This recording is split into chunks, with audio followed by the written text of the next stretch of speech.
Hello friends, welcome to my channel pharmacy वाले गुरुजी। तो आज का मेरा टॉपिक है डायबिटीज़ मेलाइटिस और एंटी डायबिटिक ड्रग्स। तो एंटी डायबिटिक ड्रग्स जो होती हैं उसके बारे में पढ़ने से पहले हमें पता होना चाहिए कि डायबिटीज़ होती क्या है। Diabetes mellitus is a metabolic disorder characterized by hyperglycemia, glycosuria and कीटोएनीमिया। तो ये जो है वो एक मेटाबॉलिक डिसऑर्डर है। इसमें जो है वो ग्लूकोज का लेवल जो है वो इंक्रीज़ हो जाता है और उसकी वजह से जो है वो बहुत ज़्यादा जो है वो कॉम्प्लिकेशन जो है वो स्टार्ट हो जाती हैं आना बॉडी में।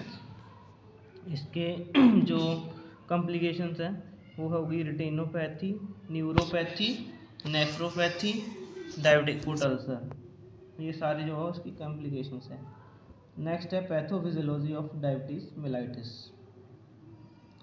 A widespread pathological change in thickening of capillary basement membrane, increase in vessel wall matrix and cellular proliferation, resulting in vascular complications like lumen narrowing, early atherosclerosis, sclerosis of glomerular capillaries, retinopathy, neuropathy. ये मैंने आपको पहले बता दिया कि जब भी diabetes होती है तो उसकी वजह से ग्लूकोज का लेवल जो है वो इंक्रीज़ हो जाता है।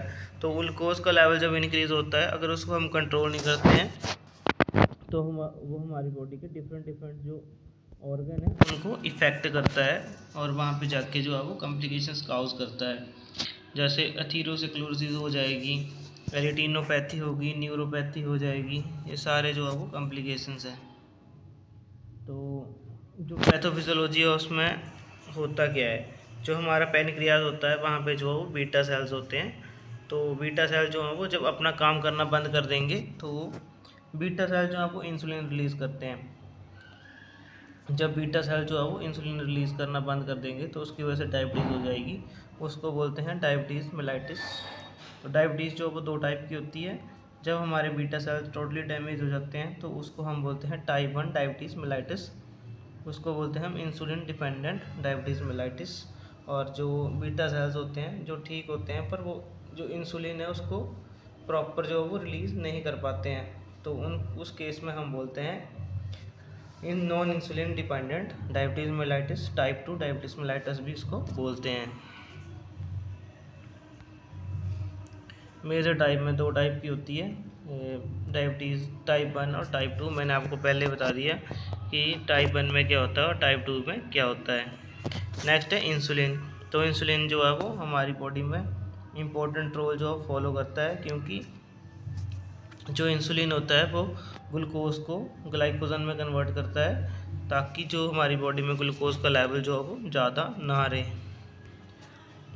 जब इंसुलिन का स्ट्रक्चर कैसा होता है, तो ये डबल चेन पॉलीपेप्टाइड का स्ट्रक्चर होता है और इसमें 51 अमीनो एसिड्स होते हैं। इसका मॉलिक्यूलर वेट जो है वो 6000 होता है। और इसमें जो है वो जो चेन एक होती है उसमें 51 अमीनो एसिड्स होते हैं और जो चेन बी होती है उसमें 30 अमीनो एसिड्स होते हैं। The major difference between human pork and beef insulin. Pork insulin is more homologous to human insulin then is beef insulin. Insulin is synthesized in the beta cells of pancreas islets. तो जो beta cells होती हैं pancreas की, वहाँ पे जो है वो सिंथेसाइज होता है इंसुलिन।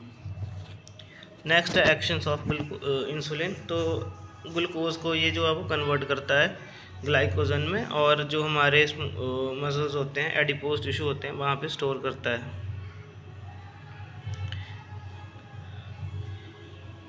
तो एक्शन क्या क्या हैं इंसुलिन के, प्रोड्यूसिंग हाइपोग्लाइसीमिया। लीवर पे क्या इफेक्ट है, तो लीवर जो है उसमें जो करता है ये increase glucose uptake and glycogen synthesis में हेल्प करता है इंसुलिन। और मसल्स में increase glucose uptake and utilization. Glucose के अपटेक को जो है वो इंक्रीज़ करता है और यूटिलाइज करता है ग्लूकोज को। जो एडिपोज टिश्यू है वहाँ क्या करता है ये increase glucose uptake and storage as fat and glycogen. तो एडिपोज टिश्यू जो होते हैं वहाँ पे जो है वो जो हमारा ग्लूकोज है उसको ग्लाइकोजन में कन्वर्ट करके वहाँ पे स्टोर करता है इंसुलिन।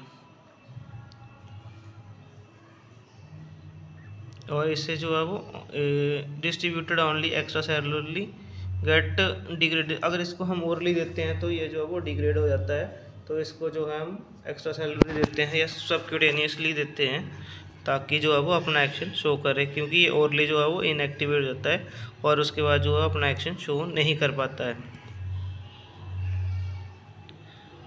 तो इंसुलिन जो है वो कौन कौन से टाइप के होते हैं, टाइप्स ऑफ इंसुलिन प्रेपरेशन। तो फर्स्ट है रेगुलर इंसुलिन।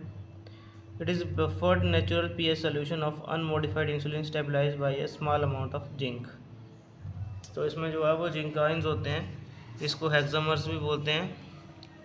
और नेक्स्ट है lente insulin.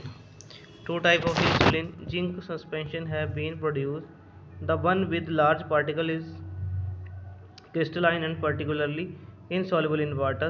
It is long acting. The other has smaller particle and is amorphous in is short acting. Their 7:3 ratio mixture is called lente insulin and is intermediate acting. Next है isophane insulin. Protamine is added in a quantity just sufficient to complex all insulin molecules. Neither of the two is present in free form and pH is neutral. Subcutaneous injection, the complex dissociates slowly to aid an intermediate duration of action. Next है preparations available. Highly purified pork regular insulin, Act Rapid MC, Rapidica 40, ये सारे जो है वो insulin की formulation है जो market में अवेलेबल है। नेक्स्ट है ह्यूमन इंसुलिन। तो ये जो है वो रिकॉम्बिनेंट DNA टेक्नोलॉजी से जो है वो प्रिपेयर किया गया है, एक इंसुलिन है। 1980 में इसको प्रिपेयर किया था। ये जो है मतलब अवेलेबल है मार्केट में। तो इसका यूज़ हम तब करते हैं जब किसी को जो है वो इंसुलिन डिपेंडेंट डायबिटीज़ मेलाइटिस हो जाती है, तो इंसुलिन का यूज़ करते हैं हम। Reaction to insulin, hypoglycemia. The symptom can be divided into those due to counter-regulatory sympathetic stimulation, sweating, palpitation, tremor. तो इसकी वजह से जो जो रिएक्शंस हो सकते हैं वो यही हैं। हाइपोग्लाइसीमिया हो सकता है, सिंपैथेटिक स्टिमुलेशन हो सकती है, स्वेटिंग हो सकती है, पाल्पिटेशन, ट्रेमर, ये सारे जो हैं वो रिएक्शंस हैं। लिपोडिस्ट्रोफी भी हो सकती है of the subcutaneous fat around the injection site में occur if the same site is injected repeatedly. अगर कोई रिपीटली जो है वो एक ही जगह पे इंजेक्शन लगा सकता है तो वहाँ पे जो है वो रिएक्शन हो सकता है, उसको बोलते हैं हम लिपोडिस्ट्रोफी उसको बोलते हैं। अगर हम एक ही जगह जो है वो 2 बार जो इंजेक्शन लगा देते हैं। नेक्स्ट है एलर्जी हो सकती है इसकी वजह से। यूजेस क्या गए हैं इसके, डायबिटीज़ मेलाइटिस में यूज़ होता है एंड टाइप 1 डायबिटीज़ में यूज़ होता है ये। टाइप 2 में भी इसका यूज़ करते हैं अगर जो है वो ग्लूकोज के लेवल को हम नहीं कंट्रोल कर पाते हैं थ्रू मेडिसिन, तो इसका यूज़ जो है वो करते हैं। तो रोल क्या है इसका, एक्सरसाइज का क्या रोल है डायबिटीज़ मेलाइटिस में। अगर कोई जो है वो एक्सरसाइज करता है तो उससे जो है वो उसका ग्लूकोज का लेवल जो है वो मेंटेन रहता है, क्योंकि जब भी कोई बंदा काम करेगा या एक्सरसाइज करेगा तो उसकी कैलोरीज जो है वो बर्न होगी, मतलब उसको एनर्जी की ज़रूरत होगी। तो डोज कितनी देनी चाहिए हमें इंसुलिन की, तो most type 1 patient required 0.4 to 0.8 unit पर केजी पर डे। और जो टाइप 2 डायबिटीज़ मेलाइटिस है उसमें देंगे हम इंसुलिन डोज। इंसुलिन की जो डोज़ है वो पेशेंट टू पेशेंट वेरी करेगी और डायबिटीज़ कौन सी है उसके अकॉर्डिंग जो वेरी करेगी। तो इसमें हम देंगे 0.2 to 1.6 यूनिट पर केजी पर डे। जितनी मतलब अगर किसी को ज़्यादा डायबिटीज़ है तो उसके हिसाब से जो है वो हम इसको डिसाइड करेंगे कितनी देनी है। Diabetic ketoacidosis, generally occur in insulin dependent diabetes, मतलब जिसको टाइप 1 डायबिटीज़ मेलाइटिस होती है उसको जो है वो कीटो एसिडोसिस होने के चांसेस ज़्यादा होते हैं। Precipitating cause is infection, other are trauma, stroke, pancreatitis, stressful condition and inadequate dose of insulin. Next है ट्रीटमेंट ऑफ डायबिटीज़ मेलाइटिस। तो जो डायबिटीज़ मेलाइटिस है उसके लिए जो है वो हम एक तो इंसुलिन का यूज़ करते हैं, जो इंसुलिन डिपेंडेंट डायबिटीज़ मेलाइटिस होती है उसमें इंसुलिन का यूज़ करते हैं। जो हमारी नॉन डायबिटीज़ मेलाइटिस जो नॉन डिपेंडेंट होती है इंसुलिन से, उसमें हम जो है यूज़ करते हैं ओरल हाइपोग्लाइसेमिक एजेंट्स या ड्रग्स जो भी हैं। तो these are the drugs that are use to lower the blood glucose level. और ये जो ड्रग्स हैं ये जो है इफ़ेक्टिव होती हैं ओरली, मतलब इनको जो है वो ओरली भी दे सकते हैं हम, ऐसा नहीं है कि हम इसको इंजेक्शन से ही देंगे। नेक्स्ट है क्लासिफिकेशन। तो क्लासिफिकेशन में फर्स्ट है इन्हांस इंसुलिन सिक्रीशन।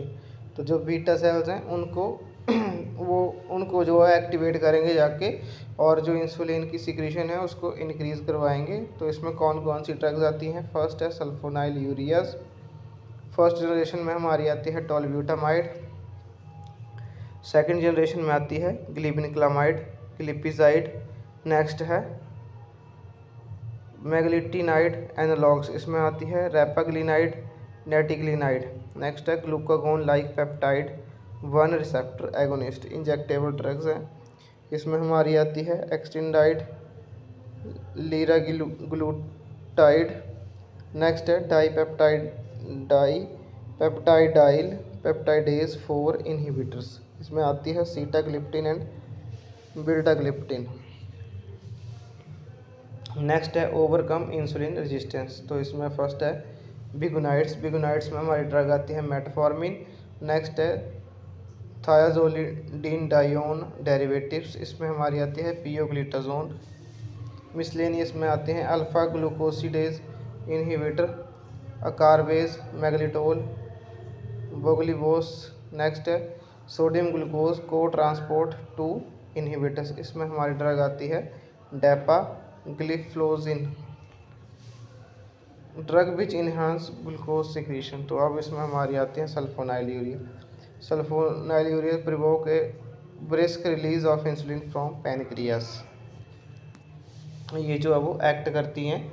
तो हमारी जो सल्फोनाइल यूरिया ड्रग्स होती हैं ये एक्ट करती हैं हमारे जो वहाँ पे पोटाशियम चैनल होते हैं वहाँ पे जाके जो है वो एक्ट करती हैं, और ये जो है वो क्लोज करती हैं ATP सेंसिटिव पोटाशियम चैनल को इन बीटा सेल्स।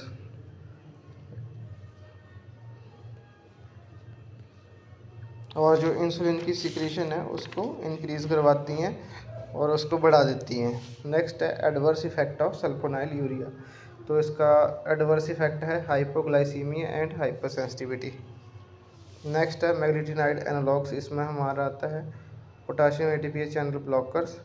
इसका mechanism of release of insulin from pancreas, ये रिलीज़ करती है इंसुलिन को फ्रॉम पैनक्रियाज से। ड्रग्स हमारी इसमें आती हैं repaglinide and nateglinide, they induce rapid onset short lasting insulin release, administered before each major meal to control post prandial hypoglycaemia.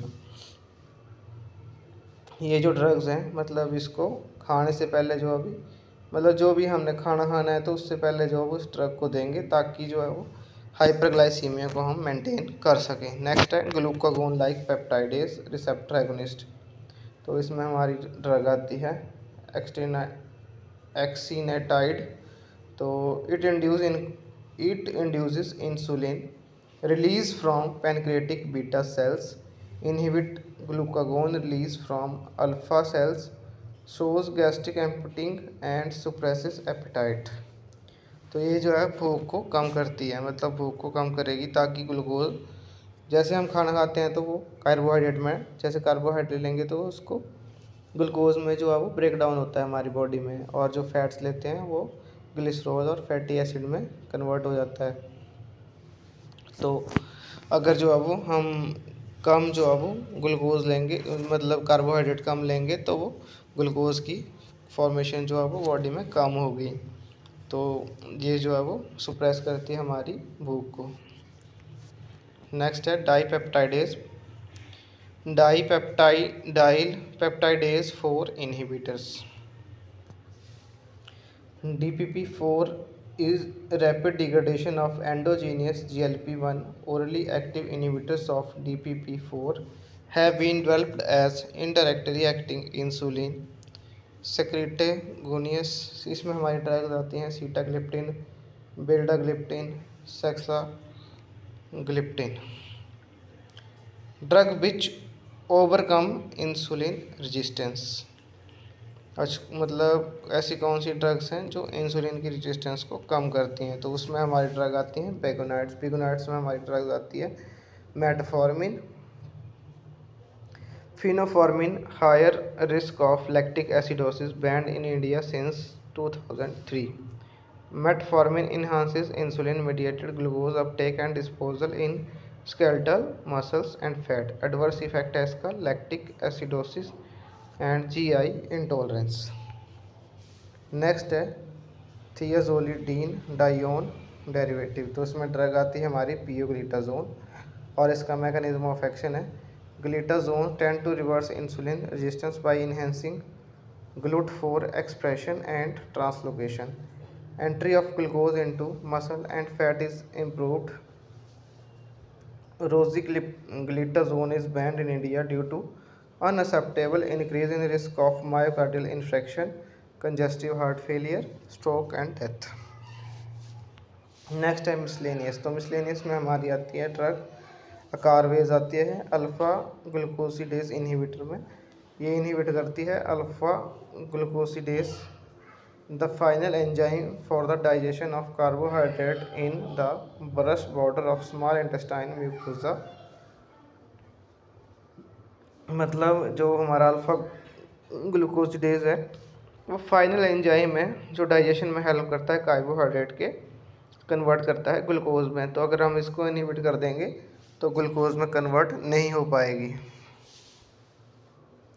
Next है sodium glucose co transport 2 inhibitors. तो इसमें हमारी ड्रग्स आती है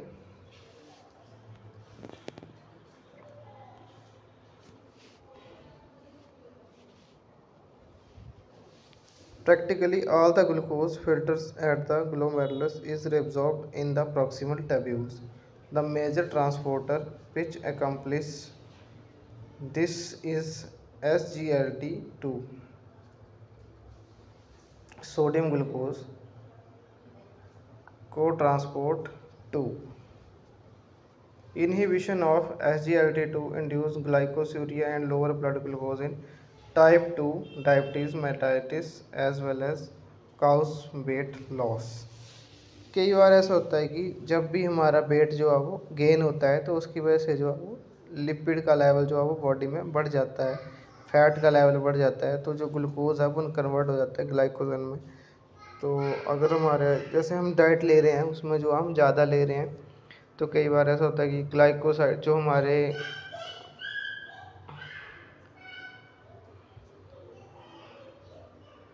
जो हमारी बॉडी में फ़ैट्स होते हैं जैसे VLDL हो गया, HDL हो गया, ग्लाइसराइड्स होते हैं,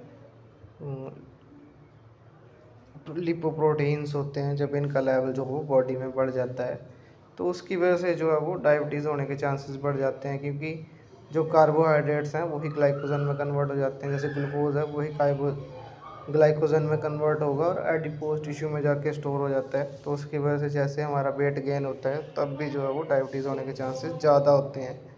तो हमने वेट को भी मतलब रिड्यूस करना है ताकि डायबिटीज़ ना हो।